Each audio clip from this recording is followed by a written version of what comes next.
Hey there, StarCraft fans! It's Falcon Paladin coming at ya with yet another edition of StarCraft 2 Legacy of the Void. Today, gonna be a match between Spikewexter and Erza here on Deathaura. This is from the last edition of the Falcon Paladin Open, which was a reward for hitting a goal on my Patreon. And this is part of a bet as well. So bottom right, we've got ourselves a Zerg player. It is Erza. And at the top left, we've got Spikewexter. Both of these players are members of the Discord. And pretty darn cool StarCraft 2 players as well. All right. So the bet was, me and Spike here made a bet about the show Loki on Disney+. He said Owen Wilson was the big bad, and I said there is no way. And we set the terms, and if he lost, then I would cast this game. So let's see. Blocking off the natural base with an engineering bay is Spikewexter. Barracks coming up at the top of his ramp on the other side of the map. Pool first in it. Here is Erza, and just, you know, taking a second hatch at the third location. No big deal. Kind of weird in a ZVT, but ZVP does that all the time, so no skin off Erza's nose. And I know you see this as Ezra if you glance at it, but nope, it is Erza. Anyway, what have we got going on here? Well, the NG Bay block is interesting, and he does cancel construction or pause construction, so that it's not done, but it can cancel it and get a big old refund on that thing when it starts getting attacked. So the Lings are out. Are they going to buy time? They're going to spend time trying to kill this? Nah, they're going to run across, actually, see what they can do. They're going to make a Reaper. Nope, Marine production here from Spike. And then the Zerglings doing what they can. Yeah, so we're going to send one across to see what's going on. The other one's coming back here just to get rid of this thing. Let's see if Spike's going to cancel it or not. Oh, did Erza just get supply blocked? Or did Erza just extractor trick? There's the cancel. 94 minerals back. Excellent job. And Zergling says, is there a second base up? There's not. A couple Marines back behind the wall to defend against coming Zerglings. Factory there too. Double saturated on the gas already here is Spike. And what's he going to do with the factory is the larger question of the day. These are questions. So yeah, I can't remember if this was the final of the Falcon Paladin StarCraft 2 Open or not. But building command center inside the main base here is Spike, and go ahead and float it over when he has enough Marines to handle the number of Lings that are out there, but there's one, so you could probably build that on the low ground and be fine with it. Erza's pretty happy taking a third base, having a minimal number of Zerglings and just trying to drone her face off here. Whatever she's up to.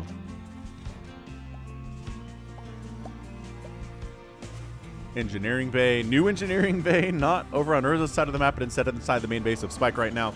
Starport coming up as well, so could this be a battle cruiser? The double gas, potentially, and then the Overlord comes in.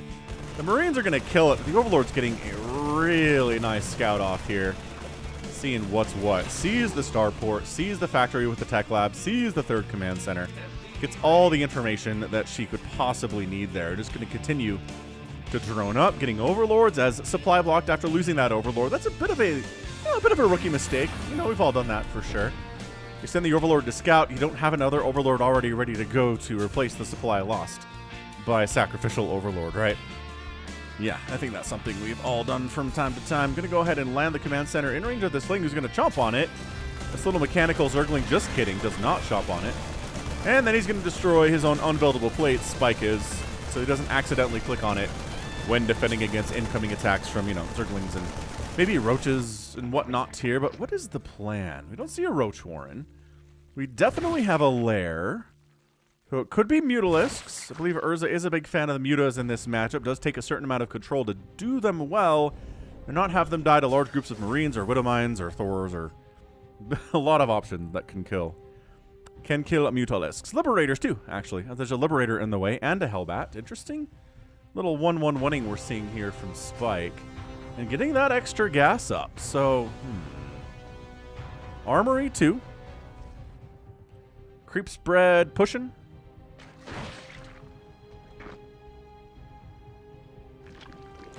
Now that lair's done, what are we doing? We're getting 5 extractors. Oh, getting the gases a little bit later. What I like to do is take my extra gases here when I start the lair. So you got that gas income coming in before the lair is finished, and then you have a lot of gas to go for whatever you need. You want to make a spire, you want to make a hydralistic den, you want to make get banelings with the centrifugal hooks upgrade. You've got the gas for it, you know. So Liberator going to wander over. No spores from Erza. Safety spores 435 is when you want to be doing that for this very situation.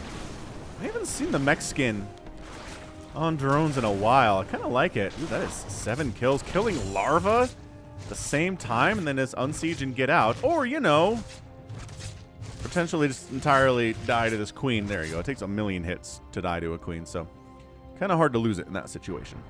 So double factoring it. There is a Thor on the way, and I'm really curious to see. Erza, put the drones back to work. There we go. Drones back to work. Throwing up a spore, honestly, with the threat of Liberators around. There is a Roach Warren here from Erza. With the threat of Liberators around, a spore in every base is a pretty cheap price to pay for some amount of protection. You can unburrow it and reburrow it in range of the Liberator and get it to move at least. Although a good Liberator pilot will just unsiege and then resiege in a better position anyway. But Infestation Pit here from Erza too. So we are working on upgrades. Maybe we're going to go for like a Roach Ravager style thing. Maybe with Infestors. Infestors make Roach Ravager a lot better. They just force multiply that for sure. And then the Liberator ends up flying over creep. Whew, 9 HP and 9 kills. Oh, it does go down because these 2 queens got shots off. Yeah, you got to get off creep, man. If you're dealing with a Zerg player that has a lot of queens out there, your Liberator is going to have a tough time of it. Oracles too. Void Rays can really struggle in that situation. 3rd CC on the way. Definitely meching it here is Spike, which we've seen mech work very well in this kind of mid-rank level of StarCraft where both players are good. Neither of them are professional. Urza's average APM is 138. Spike's is around 72. But again, he's meching. He doesn't need a crazy amount of APM. But that's what all the gas is for. It's going to be for Thors for the most part here. Well, there's a Raven. Okay, love a Raven play. Barrett scouting out to see maybe if there are any additional bases that Erza has taken, but no, down here to the south, yes, there's 4 bases coming up now. Erza's like, you know, other than that Liberator, I've kind of been left alone. There's no kind of a timing push coming at me here. Ooh, getting a Nidus network. That could be very damaging. Because Spike is counting on the army to try to attack up here, and he's kind of, you know, backed into a corner a little bit. You got a tank on the high ground, but if you Nidus like here, then suddenly all this defense is thrown into absolute disarray. This creep spread from Erza is sick too. And oh, it's Swarm Hosts. Gonna be Swarm Host Nidus against this mech, which I can definitely support and agree with and understand. Meching Overlord, glowy eyes, save it, save him, transfuses, save him, and then Marines on the high ground. High ground not going to save you here, boys. Not this time. Roaches running around a bit. Just a handful of safety roaches. These aren't really intended. Oh, she's got burrow too. Nice. These aren't intended to win the game, I don't think. But maybe like a Roach Ravager attack at the front and then Swarm Hosts launching from over here into this base. Killing this planetary, by the way, which isn't the natural. I didn't realize. 3rd base coming up here from Spike is also going to be a planetary. Recognizing I've left the Zerg alone for a long time. I'd rather not get overwhelmed by Zerglings, at least. Planetaries are pretty good in that situation. But 10 more drones. My gosh, Erza just sitting here pretty happily at 70 workers. Yeah, 71 workers here at 8 minutes. 164 total supply. Nidus just right at the front here. Going to go for maybe a big old launch on this 3rd base. Planetary combined with Hellbat, combined with Thor. That is not a bad defense against Locusts, which are light type, and they take bonus damage from things like Planetaries and from Hellbats. Yeah, mech Swarm Hosts, man. Such a, weird concept to mech, right? So you're going to see jump down, try to get some damage done, maybe try to focus down one of these Thors, but yeah. No, I think an SCV died there possibly, but that's about it. Good, well defended. Gonna try to Nidus up north now too. Spike is he comfortable enough to move out and kill this Nidus worm? Yeah. Seems to be the case that he is. So he's gonna kill this Nidus worm. Auto turret gonna chase away the Overseer at the least, but then this other Nidus worm at the 12 o'clock is gonna spawn, throwing up the screech heard round the world that nobody likes hearing when they're playing a game unless it's their Nidus worm. If it's enemy Nidus worms, it's a bad sound to hear. So there are no Hellbats to defend this planetary, that's for sure. So not about 10-minute attack here. Swarmhost coming in. Locust jumping down and repair. It's hard to out-repair this many, but the repair is good. Okay. All right. And then, oh, that Swarmhost needs to get inside. Does not get inside and explodes instead. Another Nidus Swarm coming up. So Spike defending very well here. Right? I mean, the problem is he's only killed one Swarmhost, and Locust are free units, so you killed those, well done. But not taking any damage at all from a Locust attack is a win, in general. It allows you more time to get up more units. Your army doesn't shrink. It can grow. And then what you can do is do a huge attack that the Swarmhosts can't really deal with, because Swarmhosts totally suck at defending. They're more of an offensive unit. So yeah, you land them here. Wow, okay. I guess we're just gonna eat that wave then. So yeah, Thor down and a Hellbat down. But another Nidus Worm is going to die, and maybe this is where you start going for the push. Right? Although there are 32 roaches out here too, so problematic, I think. It is a lot of Thors though, and they do have +2 attack. And +1 armor to boot. Yeah, that Nidus Worm dead Nidus Worm. I like the Ravens too, so you can kill creep tumors without having to scan it all. The roaches trying to go for a bit of a flank. From this left side, they get right on top of these Thors, man. They're taking hits. And they're losing numbers there quite quickly, but they decide to back out. They don't all die. Spike decides to back up. He doesn't like what he saw there. He lost a couple Thors. It was pretty scary. Another Nidus Worm did pop up somewhere. Where is this? Right here. Okay, fair enough. Just trying to basically make it on the creep as much as possible. And then Swarmhost just kind of walking up, launching, running back, all the way running back to that Nidus Worm. And this planetary, oh, the Hellbat does a great job there, right? If they fly over and get a nice surround in this situation, then the Locust probably could have killed this planetary, but as it stands, they can't. Because they landed where the Hellbat was, and they have to go make this weird circular... terrible, terrible thing. So another race coming up here from Erza, another race coming in from Wexter. Army value was 134 to 71. And just going to Nidus right inside the main base, but there's a siege tank here. And the good thing, if you're a Terran, is that you have a siege tank in range of where a Nidus comes up. You can kill that thing before it finishes pretty darn easily. Nidus from at the front door, though, more of a problem. Resources lost to 3,200 to 3,200. Extraordinarily close here. Another Launcherama. Bow, bow. And this is what you wanted. Dropping, getting a full surround on it. That's what you can't repair through. If you've got that many locusts dumping damage into that planetary, you can't repair through it. There are not many things that SCVs can't repair through to save a planetary, but that is one of them. There's just sheer number of locusts. Thor's ready to rock here, and there's, oh, there we go. We got ourselves a lurker den on the way. Creep spread is kind of slowed down on the right side, but when you're trying to go, like trying to macro and go swarm host, it takes a lot of attention. Can be very frustrating for sure. Yeah, Thor's pushing. What upgrades they got now? Still a 2 attack, but 3 attacks almost done. 2 armor is now done too. And you want these roaches to try to fight. Like some auto turret supporting would be pretty nice if you want to jump in this. I don't know that you do though. Okay, so some auto turrets absorbing hits and doing damage. Ah, the locusts from the top side though. Distracting attacks, and they kill the Thor very quickly. And oh no, is this it for the Thor group? Roaches have a really hard time against huge numbers of Thors, but against smaller numbers of Thors, for relatively equal value numbers, they can do fairly well here. But my gosh, that did not go fairly well. Roaches, not my favorite unit of all time. They're just a little bit too slow, not enough damage. Hellbats actually finishing off this base. Absolutely great plays right now. All right, gonna launch a couple locusts up this way. Maybe put some fear into the Terran of what's going on. Spike Wexter expanding here too, though. So he's doing a good job expanding all over the place. The question is, can you take this base out if you're Erza? Because that's going to be a little bit difficult. This hatch dying is a big deal. Nidus Worms at the front aren't really accomplishing a lot. These ones are, though. And can you get enough Locust attacking to actually get through the repair? And the answer seems to be no. Not this time. Some of the Locusts got distracted. Instead, they're trying to kill a Thor, which they can't actually do, which is annoying. But then Roaches come up, force to cancel at this high ground Vespene base on the left side of the map. And they're going to go to this planetary, but Roaches alone are just not going to be enough. Not going to be enough to take down this planetary, at least. Especially not with this Thor support, with their +3 attack being complete now.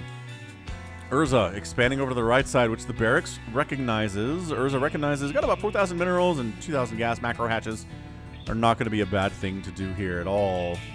And maybe rebuilding here at the 7 o'clock would be a good thing for her too. But oh, Burrow's being researched. Wait, why did I don't know. Thought Burrow was already done. I was mistaken. All right. So, sure. Go after the things. Oh, there you go. Factory down. Thor down. Army value 150 to 103. Again, mech is very cost efficient. This is what we're talking about here. Thor, some of them not attacking in the back, which is a problem. And then setting up the concaves. 1 Thor down, 2 Thor down. Some of them are already previously injured from engagements. Repair might not be a bad idea, but man, these Roaches getting some work done. They got 3-3. But then Thor reinforcements from the other side doing some work here too. Got the Ravens up. Got the Thors up. Bringing some SCVs to the front to repair would not be a terrible idea. Because some of these Thors are pretty weak and very vulnerable to being targeted, don't ya know? And here come the Locusts from the top side. Oh, actually, they're landing early. Which is, I don't know, that's probably good for them, I guess. Yeah, that's a Thor down. That's a Thor down. That's a Thor down. And I think this Thor group might just get entirely wiped out. This time around, the Thor group gets knocked completely down. There are 3 Thors back home, but that's it. That Thor group did not stand a chance to that combined Roach-Locust attack. Overseer checking to see what's going on as far as, you know, what's your saturation levels? How many minerals do you have left at this base? Spike trying to take this high ground base again. Got ourselves a Nidus at the front attempted. How many Nidus worms have died today? 8 Nidus worms have died. 21 Thors have died. A planetary has gone down. It's been a pretty insane match here. And that said, it might be close to over. Remember, the Thor count is not very high. 2 Thors dying to this is just brutal to Spike's army value. Actually, they're ignoring... No, they're not. They decided to go after the Thors, instantly take them down very easily. And then there aren't enough, actually, SCVs, I don't think, to repair through, but... Okay, factory down. Blue Flame Hellbats, clearing out a lot of those Locusts too, but now the army value is 120 to 66, which is double the army value here for Erza. Vipers coming in here too for Erza. I keep thinking this is a drop, but it's just a barracks that Erza's pretty much allowing to hang out up here, taking another base as Erza. Once you're ahead, get more ahead, as they always say.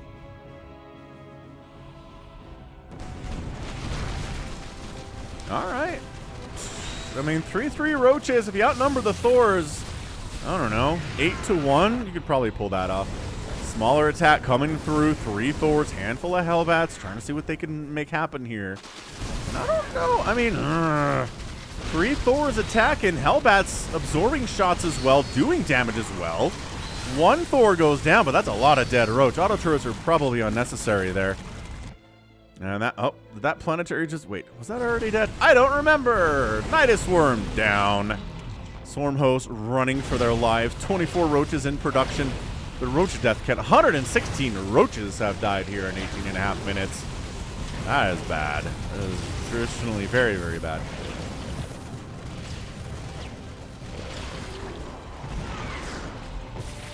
All right, Locusts. Oh. Landing not where they want to be, but they've got enough time on creep to chase down these Thors. They got that speed boost on creep like everything does.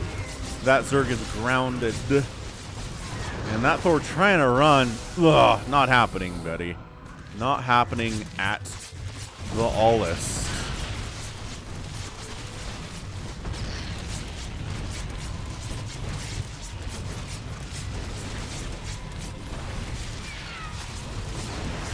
All right, and that's it. GG's out. Erza is your winner. And does end up taking first place in the Falcon Paladin StarCraft 2 Open. I believe there was a $400 prize pool there. So Erza goes home with a good lion's share of that, gets the win. Number 1 resources lost was even. And it's 24,000 to 18,000 now. Spike losing 30 Thors, 37 Hellbats, 3 ravens, and dishing out damage too. 118 roaches died, 3 swarm hosts died. Not as many as you'd want, and 2 hatcheries and 10 nidus worms. There you go. So, good game there. That was really nice back and forth. A couple hatches died, right? Erza took some damage early. But the Swarm Host play was working out against this mech really good. On Thors, you probably need more Hellbats around those Thors if you're going to deal with such a situation as that. Widow Mines are pretty good at dealing with Locust 2 when they're flying in. And also when they've landed and they're approaching you, that can take out a big clump of them and really reduce their numbers. So yeah, recommendations for Spike there. But otherwise, you know, pretty good game. And one of the tricks here, if you're Erza, if you're dealing with a mass Thor player, is getting the Thors, reducing that count. Because when it comes up to like 20 to 30 Thors, then suddenly you're like, oh.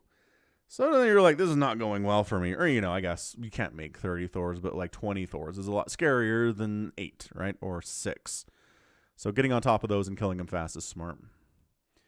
But GG, Erza comes out on top, earns the victory for sure. That's going to be it for me today. So this has been Falcon Paladin coming at you with yet another edition of StarCraft 2 Legacy of the Void. Go ahead, hit that like button, hit that subscribe if you like what you saw and what you heard today. You can also catch me on Twitter, Facebook, Patreon, and Twitch, all at /Falcon Paladin. And until next time, as always, thank you so much for watching. You take care of yourself.